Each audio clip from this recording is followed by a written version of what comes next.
Lihat realita di lapangan sehari-hari tentang hidup berbahagia, menikmati kehidupan ini.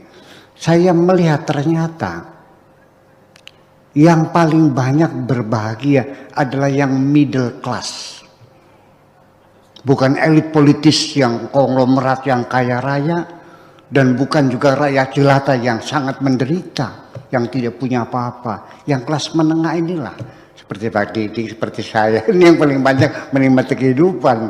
Ya, otak-otak itu yang sederhana begini nih lebih menikmati kehidupan. Semakin kita banyak memahami kehidupan, semakin pusing hidup ini. Ya, bayangkan, karena saya setiap hari baca koran, ya kan gitu, tahu banyak hal di dunia. Vladimir Putin bagaimana menggempur Ukraina, berapa banyak korban yang bergelimpangan. Otak saya tegang setiap hari ini. Betapa indahnya di kampung. Ya kan, kita ketemu orang Wilujeng Sumping. Kita mengucapkan selamat pagi, selamat siang, selamat sore.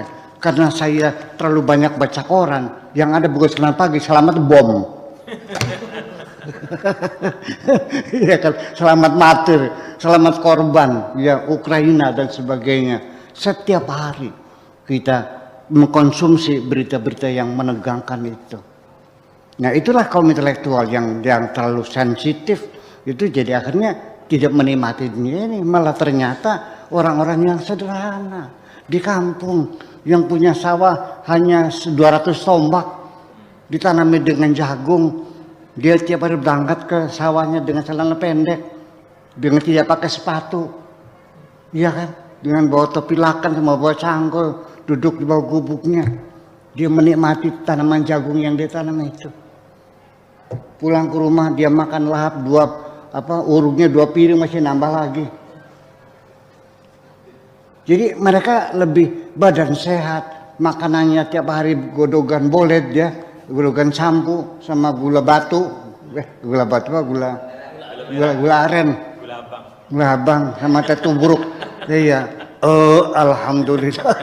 Jadi orang yang hidup sederhana itu lebih menikmatinya. Orang semakin kaya apa dikiranya semakin enak hidupnya. Semakin dirudung ketakutan, kecemasan kok. Tidurnya saja nggak pernah cukup kok. Jam 2 tidur, jam 4 sudah bangun lagi. Harus berangkat, sarapan juga enggak dikunyah, ditelan saja karena take off-nya jam 7. Taman bunganya juga tidak pernah dinikmati, pembantunya aja menikmatinya. Ya, dia ngurusin mobilnya ada 30, yang diduduknya berapa joknya? 1. Hanya kebagian capek ngurusnya saja kok. Tapi orang yang terlalu miskin sekali juga sama saja, menjadi susah. Jadi akhirnya middle class inilah secara piramida yang orang-orang yang kelas menengah inilah yang paling banyak menikmati kehidupan ini, yang paling berbahagia gitu. Kemudian persoalan fikih yang memang pada akhirnya bahwa jangan dikira bahwasanya fikih itu berkembang dengan sendirinya. Ada tangan-tangan halus yang mendesain. Itu apa? Sang penguasa. Karena bagaimanapun seorang yang berkuasa memerlukan payung hukum, saling membutuhkan. Kekuasaan dan hukum itu 2 hal yang saling membutuhkan. Nah, makanya ketika para fikih, ulama fikih akan menyusun satu undang-undang, satu hukum, bagaimanapun sang penguasa pasti berintervensi karena menyangkut kepentingan dirinya. Satu contoh saja. Sampai sekarang menjadi bukti yang nyata sejauh mana bahwa penguasa selalu mengendalikan kaum intelektual, para ulamanya. Sampai sekarang, ya, sampai sekarang para ulama itu ada di ketiaknya penguasa-penguasa kok. Sampai sekarang, jujur aja deh, ya, zamannya Pak Harto juga dulu begitu kok, zamannya Bung Karno juga begitu kuasai. Coba kita lihat di dalam Al-Quran. Dari halaman ke halaman itu selalu dinyatakan wa mimma razaqnahum yunfiqun, anfiqu taw'an aw karha, ya, wa ma anfaqtum min syai'in fahuwa yukhlifuhu.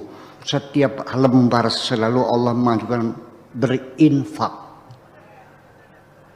Tetapi ternyata di dalam kitab fikih tidak ada satu kitab fikih pun yang membahas tentang infak. Kenapa? Padahal bab sholat hanya selayang pandang. Aqimus sholat.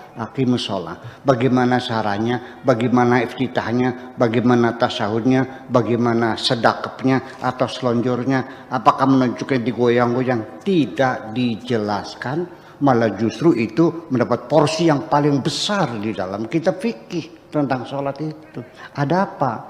Karena bagaimanapun juga infak ini kan APBN, pemasukan negara. Kalau pemasukan negara dibuat undang-undang RAPBN, berarti raja tidak punya kekuasaan mutlak lagi, akan diatur oleh undang-undang. Jadi ini jangan dibahas, biar aku yang ngatur, biar aku bisa berkuasa sepenuhnya. Sampai sekarang intervensinya itu. Dan kemudian juga fikih itu sendiri, setiap sang penguasa, apa yang dia yakini dari mazhab-mazhab yang ada, itu selalu ada kecenderungan ingin memaksakan rakyatnya untuk ikut dengan akidahnya. Makanya terjadilah pembantaian-pembantaian ketika yang raja ini Sunni, Mu'tazilah dibantai. Ketika yang jadi raja itu Mu'tazilah, Sunninya dibantai. Termasuk rupanya Imam Syafi'i, Abu Hanifah, Imam Ibnu Hanbal, itu sama digebugin juga kok oleh raja yang bermadzhab Mu'tazilah.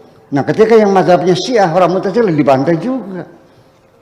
Kalau yang berkuasa orang Syiah, orang Sunni dibantai juga. Kalau berkuasa orang Sunni, orang Syiahnya dibantai juga. Jadi ketika kita bicara masalah syariat, maka yang terjadi itulah saling bantai-memantai dan saling salah menyalahkan, saling kafir mengkafirkan. Jadi agama ketika masih dalam pusaran pertama syariat itu masih rawan bertengkar satu dengan yang lain. Maka ketika seorang sufi itu kenapa tidak bergabung dengan fuqaha? Karena dia mencari versi yang lebih nyaman untuk hidup beragama. Masa agama bertengkar? Agama itu kan untuk mempersatukan orang. Nah kalau dia bertengkar berarti kan sudah salah jalan ini. Nah makanya sufi itu bukan pelarian, tapi pencarian.